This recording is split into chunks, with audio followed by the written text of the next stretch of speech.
Viewers, Manipur that continues to remain at the boil, and there are no tensions which have been doused. Off late, the Chief Minister also apologized for the tensions, and in the latest, the Kuki Zo Council announces economic blockade in all Kuki Zo inhabited districts in Manipur with immediate effect from 12 in the midnight on the 2nd of January 2025 until 2 a.m. in the morning till the 4th of January 2025. This comes as a stand against the blatant disregard for tribal rights and dignity.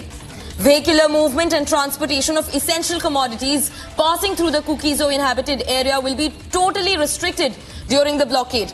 Important information right there, where transportation of even essential commodities will be strapped in the Kuki Zo districts, where the Kuki Zo has declared indefinite economic blockade.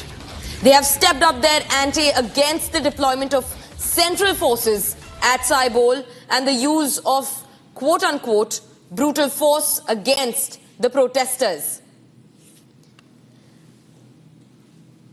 Now, viewers, remember, this also comes before the swearing in of new Governor Ajay Kumar Bhalla. While that was the news from Manipur, it's also time to take a look at all the news from across Bharat in just 2 minutes. Take a look.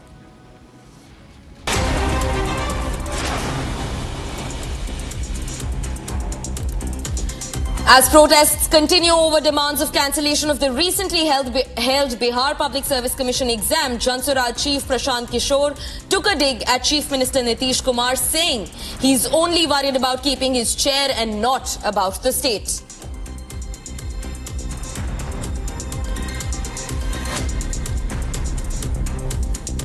अनशन चालू रहेगा? बिल्कुल चालू रहेगा। ये अंदर और बाहर की बात मैं नहीं कहता हूँ। मैंने जो शब्द कहे हैं कि बिहार के हर जिले में, गली मोहल्ले में ये चर्चा है, लोग जानते हैं कि जो इस बार बीपीएससी के एग्ज़ाम हो रहे हैं, जिन पदों के लिए, आधे से ज़्यादा पदों के लिए बीपीएससी के पदाधिकारियों के दलाल, शिक्षा माफिया, यहाँ के नेता डील कर रहे हैं।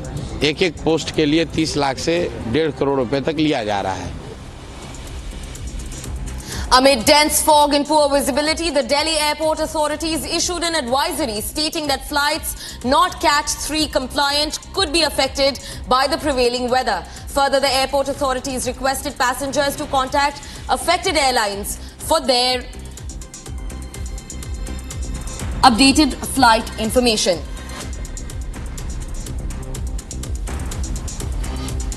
The AAP government in Punjab dismissed Deputy Superintendent of Police Gursher Singh Sandhu for denting the image of the police department by facilitating a video of interview of gangster Lawrence Bishnoi. The Department of Home Affairs issued the dismissal orders following approval by the Punjab Public Service Commission.